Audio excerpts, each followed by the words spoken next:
జపాన్లో రాజకీయ సంక్షోభం తలెత్తింది. జపాన్ ప్రధానమంత్రి షిగేరు ఇషిబా రాజీనామాను ప్రకటించారు. లిబరల్ డెమోక్రటిక్ పార్టీలో ఎదురైన తీవ్ర ఒత్తిడి కారణంగా ఎన్నికల్లో ఓటములకు బాధ్యత వహించాలని ఈ నిర్ణయం తీసుకున్నారు.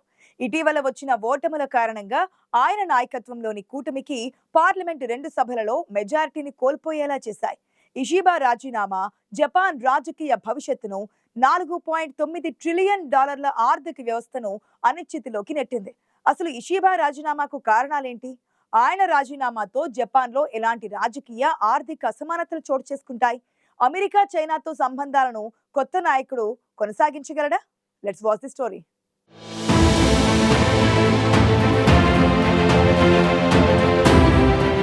2024 అక్టోబర్లో షిగేరు ఇషిబా జపాన్ ప్రధానిగా బాధ్యతలు చేపట్టారు. అయితే జూలైలో జరిగిన ఎన్నికల్లో ఆయన నాయకత్వంలో ఎల్డీపీ, దాని కూటమి భాగస్వామి కొమైటో పార్టీ 2 సభల్లోనూ మెజారిటీని కోల్పోయాయి. అప్పర్ హౌస్ ఎన్నికల్లో ఎల్డీపీ మరియు కొమైటో కలిసి 50 సీట్లు సాధించాల్సి ఉండగా ఎల్డీపీ కేవలం 39 సీట్లు, కొమైటో 8 సీట్లు మాత్రమే గెలుచుకున్నాయి. ఇది 1955లో ఎల్డీపీ స్థాపన తర్వాత మొదటిసారిగా 2 సభల్లో మెజారిటీని కోల్పోవడం. జపాన్లో పెరుగుతున్న జీవన వ్యయం, బియ్యం ధరలు రెట్టింపు, ఎల్డీపీలో కొనసాగుతున్న రాజకీయ కుంభకోణాల కారణంగా ఎల్డీపీ ఘోర పరాజయం పాలైంది. ఇషిబా ప్రభుత్వంపై ప్రజల్లో తీవ్ర అసంతృప్తి ఉంది. దీన్ని విపక్ష పార్టీలు సమర్థవంతంగా ఉపయోగించుకున్నాయి. ఇషిబా నాయకత్వంలో ఎల్డీపీ అక్టోబర్ 2024లో లోయర్ హౌస్ ఎన్నికల్లో మెజారిటీని కోల్పోయింది. ఇక జూలైలో అప్పర్ హౌస్ ఎన్నికల్లో కూడా ఇదే పరిస్థితి కొనసాగింది. ఈ ఓటములు ఓటర్లలో ఆర్థిక ఒత్తిడి, రాజకీయ కుంభకోణాలపై అసంతృప్తిని పెంచాయి. Democratic party for the people 4 సీట్ల నుంచి 17 సీట్లకు, ఫార్ రైట్ సాన్సైటో పార్టీ 1 సీటు నుంచి 14 సీట్లను సాధించాయి. ఇవి యువ ఓటర్లలో జాతీయవాద భావాలను రేకెత్తించాయి. ఇషిబా సెంట్రిస్ట్ విధానాలు ఎల్డీపీలోని కన్జర్వేటివ్ వర్గాలను అసంతృప్తికి గురిచేశాయి. దీంతో ఆయనపై ఒత్తిడి పెరిగింది.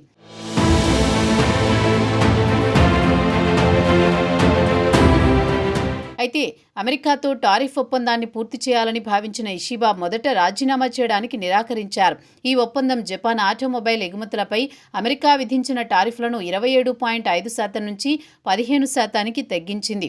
దీనికి బదులుగా జపాన్ $550 బిలియన్ పెట్టుబడులను హామీ ఇచ్చింది. ఈ ఒప్పందం ఆగస్టులో ఓకే అయినా సెప్టెంబర్ 4న ట్రంప్ ఎగ్జిక్యూటివ్ ఆర్డర్తో ఆమోదించబడింది. ఈ ఒప్పందం పూర్తయిన తర్వాత ఇప్పుడు రాజీనామా చేయడానికి సరైన సమయమని ఇషిబా ఆదివారం ప్రెస్ కాన్ఫరెన్స్లో పేర్కొన్నారు. ఆయన రాజీనామా పార్టీలో విభజనను నివారించడానికి, కొత్త నాయకత్వానికి మార్గం సుగమం చేయడానికి తీసుకున్న నిర్ణయమన్నారు. ఇషిబా రాజీనామా ప్రకటన తర్వాత ఎల్డీపీ అత్యవసర నాయకత్వ ఎన్నికను నిర్వహించనుంది. ఈ ఎన్నిక అక్టోబర్లో జరిగే అవకాశం ఉంది. కొత్త నాయకుడు పార్లమెంటు ఆమోదంతో ప్రధానిగా ఎన్నిక కానున్నారు. గత సంవత్సరం ఇషిబాతో ఎల్డీపీ నాయకత్వ ఎన్నికల్లో ఓడిపోయిన అల్ట్రా కన్జర్వేటివ్ నాయకురాలు సనే టకైచి, మాజీ ప్రధానమంత్రి జునిచిరో కొయిజుమి కుమారుడు షింజిరో కొయిజుమి ప్రధాన రేసులో ఉన్నారు. టకైచి జపాన్ శాంతివాద రాజ్యాంగాన్ని సవరించాలని, బ్యాంక్ ఆఫ్ జపాన్ వడ్డీ రేట్ల పెంపును వ్యతిరేకిస్తూ ఆర్థిక విస్తరణ విధానాలకు మద్దతు ఇస్తున్నారు. ఇక 44 ఏళ్ల యువ నాయకుడు కొయిజుమి రాజకీయ సంస్కరణలు, బియ్యం ధరల తగ్గింపుపై దృష్టి సారించారు.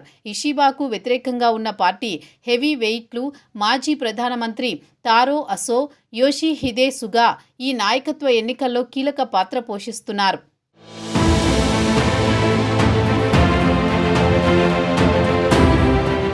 ఇషిబా రాజీనామా జపాన్ను రాజకీయ అనిశ్చితిలోకి నెట్టింది. ఇది ప్రపంచంలోని 4వ అతిపెద్ద ఆర్థిక వ్యవస్థను ప్రభావితం చేస్తోంది. 2 సభలలో మెజారిటీ లేకపోవడంతో ఎల్డీపీ విపక్ష పార్టీలతో సహకరించి చట్టాలను ఆమోదించాల్సి ఉంటుంది. లేకపోతే నో కాన్ఫిడెన్స్ మోషన్ల బెదిరింపును ఎదుర్కోవాల్సి వస్తోంది. అయితే జపాన్ విపక్ష పార్టీలు విభజనకు గురై ఉన్నాయి. దీనివల్ల అవి ఎల్డీపీని సవాలు చేయలేకపోతున్నాయి. ఇప్పటికే జపాన్ ఆర్థికంగా కష్టాలను ఎదుర్కొంటోంది. జపాన్ జీవన వ్యయం పెరుగుదల, బియ్యం ధరల సమస్య, యెన్ విలువ క్షీణత వంటి సవాళ్లను ఎదుర్కొంటోంది. అంతర్జాతీయంగా చైనా, ఉత్తర కొరియాతో పెరుగుతున్న ఉద్రిక్తతలు, అమెరికాతో వాణిజ్య సంబంధాలు జపాన్కు మరింత సంక్లిష్టతను తెచ్చాయి. ఇషిబా విదేశాంగ విధానంలో చైనాతో సన్నిహిత ఆర్థిక సంబంధాలను ప్రోత్సహించడం, అమెరికాతో సంబంధాలను సమతుల్యం చేయడం చేశారు. కానీ ఇది ఎల్డీపీలోని కన్జర్వేటివ్ వర్గాలను అసంతృప్తికి గురి చేసింది. మరోవైపు ఇషిబా రాజీనామా జపాన్ రాజకీయాల్లో కొత్త దశను ప్రారంభించింది. కొత్త నాయకుడు ఆర్థిక సంస్కరణలు, జీవన వ్యయం తగ్గింపు, అంతర్జాతీయ సంబంధాలను సమర్థవంతంగా స్వతంత్రంగా నిర్వహించాల్సి ఉంటుంది. టకైచి వంటి కన్జర్వేటివ్ నాయకురాలు ఎన్నికైతే జపాన్ రాజ్యాంగ సవరణలు, విస్తరణ, ఆర్థిక విధానాల వైపు మొగ్గు చూపించే అవకాశం ఉంది. కొయిజుమి వంటి యువ నాయకుడు ఎన్నికైతే సంస్కరణలు, యువ ఓటర్ల మద్దతును ఆకర్షించే ప్రయత్నాలు చేయవచ్చు. ఈ నాయకత్వ మార్పు జపాన్ రాజకీయ స్థిరత్వం, ఆర్థిక వృద్ధిపై గణనీయమైన ప్రభావం చూపించే అవకాశం ఉంది నిపుణులు భావిస్తున్నారు. ఎల్డీపీ ఒక జాతీయ పార్టీగా సహనం, సమ్మిళిత విధానాలను స్వీకరించాలని ఇషిబా తన చివరి ప్రసంగంలో సూచించారు. కానీ ప్రజల విశ్వాసాన్ని తిరిగి పొందడం కొత్త నాయకత్వానికి పెద్ద సవాలుగా మారింది.